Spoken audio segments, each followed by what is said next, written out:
नमस्कार, मैं हूं मृत्युंजय कुमार झा और कमोडिटी सुपरफास्ट में आपका स्वागत है। सबसे पहले बात करेंगे सोने चांदी की, क्योंकि यहां पर ज़बरदस्त गिरावट है और इस वक्त एमसीएक्स पर गोल्ड का भाव करीब करीब 500 रुपये नीचे है और चांदी में इंट्राडे में 1400 रुपये से ज़्यादा की गिरावट आ चुकी है। इस वक्त भी मार्केट करीब करीब 1350 रुपये नीचे है। इसके पीछे की वजह यह है कि डॉलर में बड़ा उछाल आया है और डॉलर का इंडेक्स 113 के करीब पहुँच चुका है।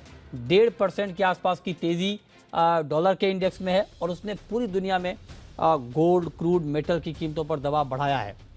हमारे साथ दो एक्सपर्ट हैं, कुणाल शाह हैं निर्मल बंके और अमित सजेजा हैं मोतीलाल ओसवाल के। आप दोनों का बहुत स्वागत है। कुणाल जी, पहला सवाल आपसे यही कि क्या सोने चांदी की ये गिरावट जो इस वक्त बहुत तेजी से दिख रही है, क्या ये गिरावट अभी और बढ़ सकती है?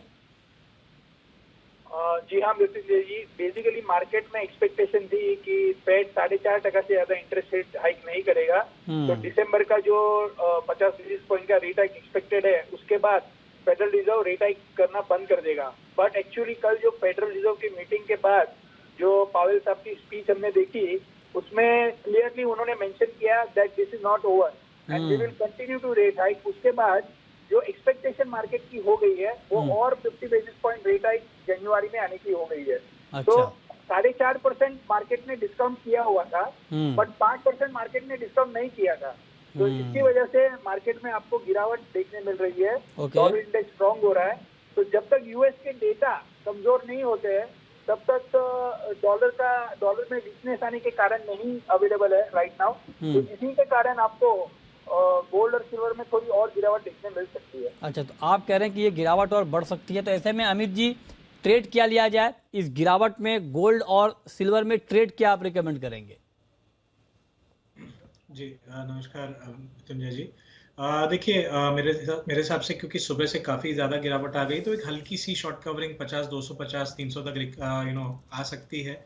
वहां पर मैं सेल की रिकमेंडेशन दूंगा और ओवरऑल ऐसा लगता है कि 49,900 के भी नीचे हमें गोल्ड देखने मिल सकता है। सिमिलरली चांदी की अगर बात करें तो कहीं ना कहीं 57,000 के नीचे के लेवल भी हमें चांदी में मिलेंगे। इस ट्रेड के लिए 58,000 के आसपास चांदी में बिकवाली करके चला जा सकता है। ओके, तो आप कह रहे हैं कि सोने चांदी में आज आप बेचकर ट्रेड करें, बहुत तेज गिरावट है। अच्छा कुणाल जी, इसका इम्पैक्ट क्रूड और मेटल की कीमतों पर भी दिखा है। अब वहां पर आपका आउटलुक क्या है कुणाल?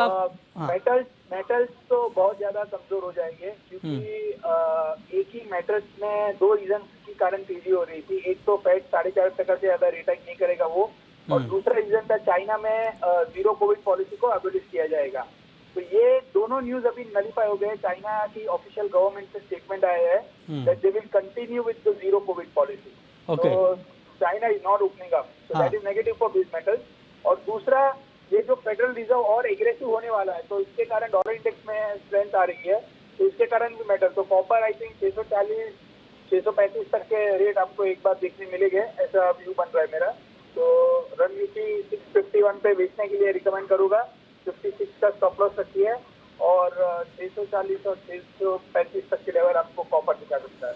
ठीक है, बहुत शुक्रिया कुणाल जी आपका हमारे साथ जुड़ने के लिए। लेकिन आज अगर ट्रेड लेना हो क्रूड में, अमित जी, कच्चा तेल भी दबाव में है, 1% के आसपास की नरमी एमसीएक्स पर है। आज के लिए क्या ट्रेड आप बताएंगे कच्चे तेल में? जी देखिए, जो इन्वेंट्री डेटा है कहीं ना कहीं फिलहाल लगातार सपोर्टिव आ रहा है और हमने क्रूड ऑयल में 3 दिन की लगातार तेजी के बाद एक रिट्रेसमेंट आते हुए देखा है ऊपरी स्तरों से।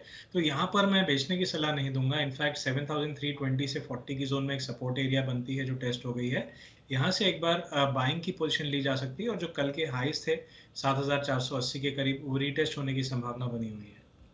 ठीक है, तो ये राय आपकी हो गई क्रूड के ऊपर, इस पर आप नजर रखिए।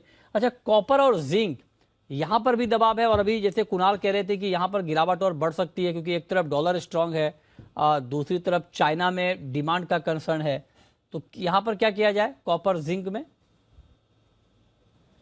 जी डेफिनेटली देखिए, इन्फ्लेशन यानी महंगाई दर ज्यादा होने के कारण और रिसेशन के खतरे के होने के कारण कहीं ना कहीं बेस मेटल्स में हमें दबाव का माहौल लगातार ही बनता हुआ दिख रहा है। मुझे भी कॉपर पोजिशनल बेसिस पे और इंट्राडे बेसिस दोनों ही बेसिस पे खराब दिख रहा है।